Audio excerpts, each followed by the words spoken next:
आज समाज में महिला की क्या स्थिति है? क्या ये परिस्थितियां महिला के अनुकूल हैं? सरकार बड़े ही यांत्रिक ढंग से भ्रूण हत्या पाप है ये पोस्टर लगाती है। फूल सी बिटिया को इस दुनिया में आने दें। लेकिन महिला के खिलाफ बनी हुई परिस्थितियों को लेकर जरा भी चिंतित नहीं है। सिनेमा, विज्ञापन और प्रचार माध्यम जिस खतरनाक माहौल को बना रहे हैं वो इंसान की नैतिकता को घुन सा निगल रहा है। सरकार का इस ओर कोई ध्यान नहीं है। कहानी दुनिया समाज के इसी सच को सामने लाती है।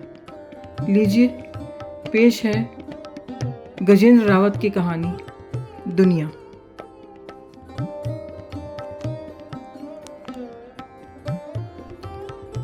वह देर तक गैलरी की किनारियों से बंधे तार पर आपस में गुथे गीले कपड़ों को सुलझा सुलझा कर सुखाने डालती रही। आखिरी कपड़े को झटक कर तार में डालते हुए घूमकर उसने दोनों हथेलियों को रगड़कर बगलों में दबा लिया और ऊपर आकाश की ओर देखती हुई बड़बड़ाई, बेकार ही इतनी मेहनत की। धूप तो देखने भर को नहीं है।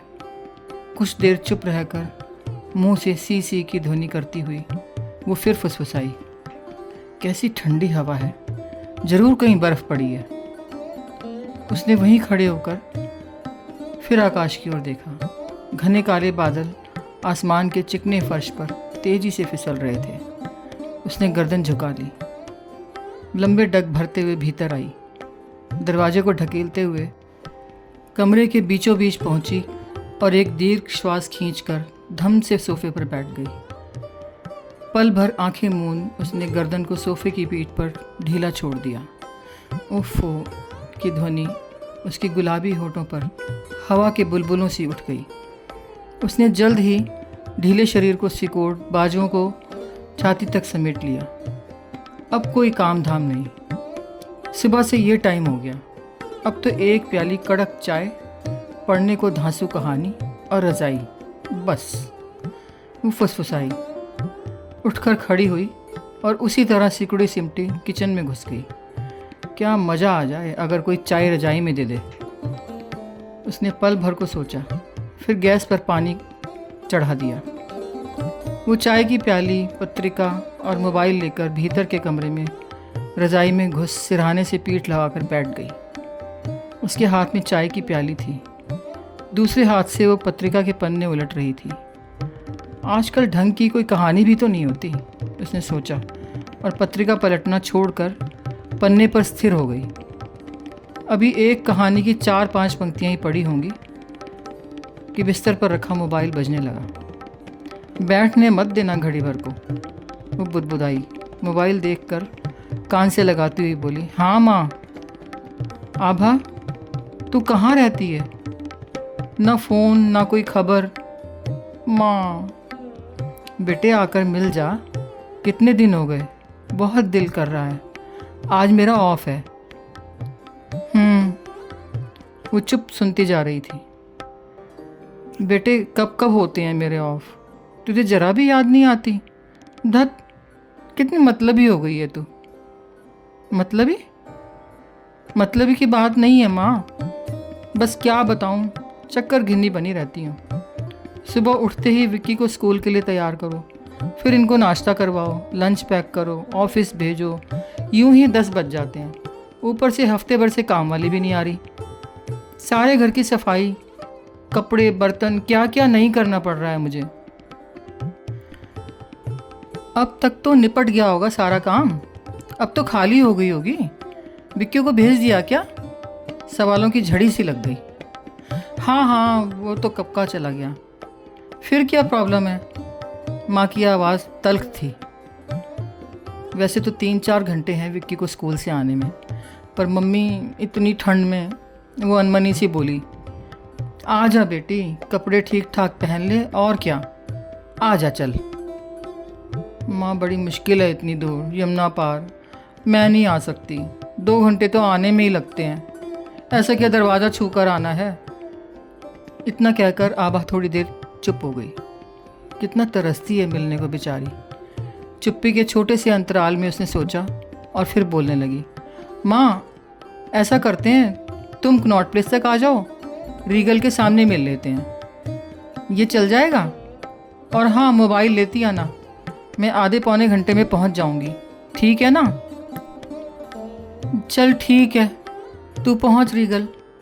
फ़ोन कट गया। आभा ने हाथ की घड़ी देखी और धीमे से फुसफुसाई, चलो भाई, आराम हमारे नसीब में नहीं है। आभा सचमुच ही घंटे भर में रीगल पहुंच गई। बहुत दिनों बाद इस तरह घर से निकलना हुआ था। सब नया नया, बदला बदला। वो ऊर्जा से भर गई। उसके पाँवों में मानो पंख लग गए हों। अकेले घूमने का मज़ा ही कुछ और है। और अपनी मर्जी करो, कोई बंधन नहीं। निकलना चाहिए ऐसे भी, बेफिक्र, मदमस्त। आभा लंबे डग भरती रीगल की सीढ़ियाँ चढ़ गई और गलियारे में लगे फिल्म के पोस्टर देखने लगी। परंतु जल्दी ही उसने धत की ध्वनि के साथ दूसरी ओर मुंह मोड़ लिया। करोड़ों खर्च करते हैं, फिर भी फिल्म बकवास ही बनती है, उसने सीढ़ियाँ उतरते हुए सोचा। वे रीगल के गलियारे को लांघती दाईं ओर बाहर खुले में आ गई। पल भर इधर उधर नज़र दौड़ाते हुए किनारे लगी रेलिंग पर हाथ टिकाकर सड़क के पार देखने लगी।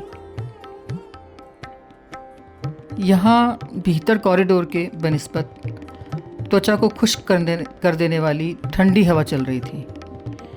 सूखे कड़क पत्ते तेज हवा में फरफराते हुए सड़क पार के संकड़े फुटपाथ पर दौड़ रहे थे। वहीं दाहिनी ओर पार्क की गोलाई पर एक बड़ा सा होर्डिंग ऊंचा उठा हुआ था।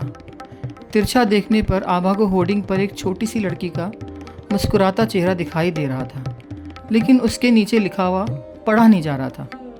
पल भर उसकी इच्छा हुई कि होर्डिंग को सामने से देखे और ना पढ़ी जा रही पंक्तियों को पढ़े, लेकिन उसके लिए उसे उसी सिमिट्री में आगे तक जाना पड़ता। ठीक उसी समय बिल्कुल सामने रेलिंग पकड़े बैठे एक स्मैकची ने उसका ध्यान खींचा।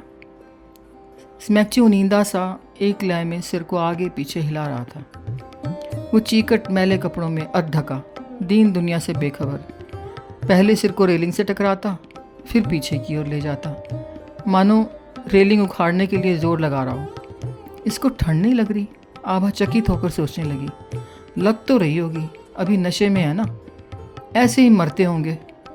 दोनों हाथों को रगड़ते हुए उसने ठंडी झुरझुरी का एहसास किया। ब्राउन लेडीज सूट पर उसने काला ऊनी स्वेटर पहना हुआ था।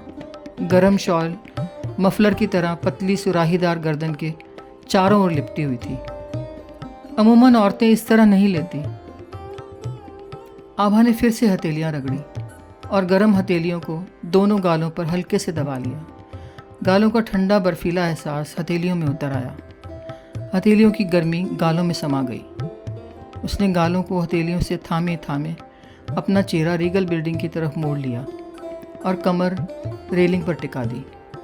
वहाँ क्रम से सटे शोरूम, रेस्तरां के पारदर्शी दरवाज़ों के भीतर की गतिविधियाँ साफ दिखाई दे रही थी। ठीक सामने के शोरूम में एस्केलेटर की सीढ़ियाँ ऊपर सरकती दिखाई दे रही थी। सामने गुजरते हुजूम से इक्का दुक्का लोग अलग होकर ऊपर की ओर उठती सीढ़ियों पर सवार हो जाते।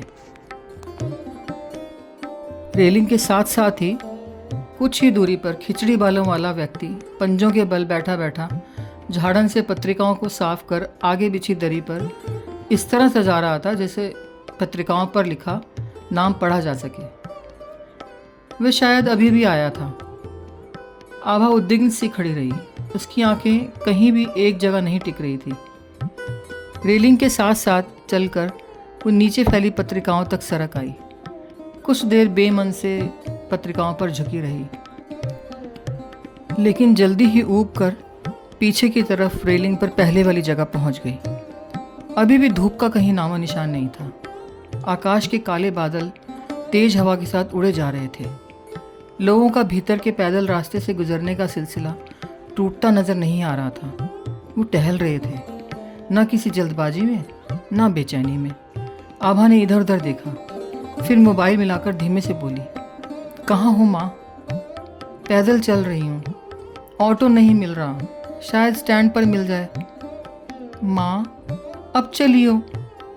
अरे सिकाई करने बैठी थी घुटनों की, तब जाके कहीं थोड़ा चल पा रही हूँ। बड़ी टीस उठती है बेटा। वो तो ठीक है, पर माँ मैं तो पहुँच चुकी हूँ।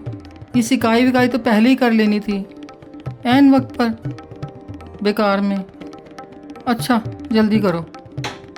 आभा की आवाज़ में बेचैनी और झुंझलाहट थी। माँ को भी टाइम की कदर नहीं है। वो खींच में धीमे से बड़बड़ाई। मोबाइल को पर्स में रखती हुई उसकी नज़रें वहीं नीचे दाहिनी ओर पटरी पर लगी दुकान पर रुक गई, जिसने अभी अभी कमीज़ों का ढेर अपने आगे लगा लिया था। वह कमीज़ों को उछालता हुआ चीखे जा रहा था। 100 रुपये। चलती भीड़ में से एक व्यक्ति दुकान लगते ही सामने बैठ गया और बड़ी ही तन्मयता से कमीज़ें छांटने लगा। जल्दी ही उसने 2 कमीज़ें छांटी और बिना कुछ कहे सुने दुकानदार को 200 रुपये देकर चलता बना। आभा ने वहाँ से नज़रें हटा ली और सामने आइसक्रीम पार्लर के शीशे के दरवाजे से भीतर खड़ी विदेशी महिला को देखने लगी। वो सॉफ्टी हाथ में थामे किसी से बात कर रही थी। इतनी सर्दी में आइसक्रीम, ये अंग्रेज हर उल्टे काम करते हैं, उसने सोचा। जनवरी के शुरुआती दिन थे। आकाश सुबह से ही काले सिलेटी बादलों में अटा पड़ा था। धूप सिरे से गायब थी। दोपहर में भी छुटपुटे का भ्रम बना हुआ था। ठंडी बर्फ सी हवा हाय तौबा मचाए हुए थी। आभा के अच्छे खासे गर्म कपड़ों के बावजूद भी कभी कभार बदन में झुरझुरी सी दौड़ जाती थी। तौबा, ऐसी ठंड में माँ का क्या हाल हो रहा होगा। पिंडलियाँ सूज गई होंगी बेचारी की। फिर भी माँ का दिल है, कैसे भागी भागी आ रही है, तरसती है मिलने को। मैं ही चली जाती, ऑटो कर लेती, आना जाना। बेचारी को बेकार ही बुला लिया। इस बुढ़ापे में किसे चिंता है माँ की। जिसे होनी चाहिए थी वो तो ज़रा नहीं सोचता। भाई ने छोड़ ही दिया ना, समझो। थोड़ा भी नहीं निभाया। शादी होते ही बीवी को लेकर चूल्हा अलग कर लिया और माँ को ऊपर के फ्लोर पर अकेले छोड़ दिया। कितना काम करना पड़ता है बेचारी को। वो तो अच्छा हुआ माँ की नौकरी थी, नहीं तो रोटी के भी लाले पड़ जाते। लेकिन माँ भी तो हमेशा उसी की तरफदारी करती थी। लड़का है, घर के काम लड़कियाँ करती हैं, कैसे पीछे पड़ी रहती थी। जा भैया को खाना गर्म करके दे दे, कपड़ों पर प्रेस कर दे। ऊंची पढ़ाई है भाई की, उसको दूध गर्म करके दे दे। मैंने कैसे कैसे रात रात उठकर उसके लिए चाय बनाई थी। लो, हो गई ऊंची पढ़ाई, बन तो गया वो इंजीनियर। कर दिया ना अलग, पटक दिया ना एकदम तन्हा। सोचते सोचते उसने आकाश की ओर मुँह कर लिया और फिर सोचने लगी, मेरे कहने करने से क्या होता है। माँ की जान तो अभी भी भाई पर ही अटकी हुई है। विनोद की बहू बहुत तेज है, पता नहीं उसका ध्यान रखती भी है या नहीं। लगता है वो दबा के रखती है विनोद को। कभी कहती है थोड़े फल पहुंचा दूं नीचे बच्चों के लिए, उसे कहाँ टाइम होता है। सभी कुछ तो करती रहती है, त्योहार का लेन देन, बच्चों के कपड़े बनवा देती है। क्यों करती है ये सब। ना विनोद ना भाभी, कोई झांकता तक नहीं माँ की तरफ। दुख तकलीफ़ में भी अकेली पड़ी रहती है बेचारी। सोचते सोचते आभा ने रेलिंग के साथ ही सटे हुए एक आदमी को देखा। वह भी उसी की तरफ देख रहा था, लेकिन रंगीन चश्मे से उसकी आंखों की सही स्थिति पता नहीं लग पा रही थी। आभा के देखने पर वो मोबाइल पर तेज़ी से उंगलियां चलाने लगा और मुंह से सी सी की ध्वनि निकालने लगा। वो शायद काफ़ी पहले से आभा पर नजरें रखे हुआ था। इसी दौरान वो सरकने लगा। छोटे से अंतराल में ही आभा तक आ पहुंचा। बगल में हो रहे इन्हीं बदलावों के आभास मात्र से आभा ने तेज़ी से बाईं ओर पलट कर देखा। वो व्यक्ति लगभग आभा से ही सटकर खड़ा था। आभा झटके से एक कदम पीछे हटी, गुस्से, आश्चर्य और घिन से उसकी तरफ घूरने लगी। फिर दूसरी तरफ खाली जगह देख रेलिंग के साथ साथ सरकती हुई कमीज़ों वाले दुकानदार तक पहुंच गई। गुस्से को नियंत्रित करने के मकसद से उसने रेलिंग को कसकर पकड़ लिया। दिल तो करता है कि कमीने के मारूं थप्पड़, उसने सोचा और मुंह बनाकर नजरें फेर ली। अब वो नीचे फैली कमीज़ों को देख रही थी। उसकी आंखें ठिठक गई, वो दंग रह गई। जो व्यक्ति पहल कमीज लेकर गया था वही फिर कमीजें छांटने में व्यस्त था।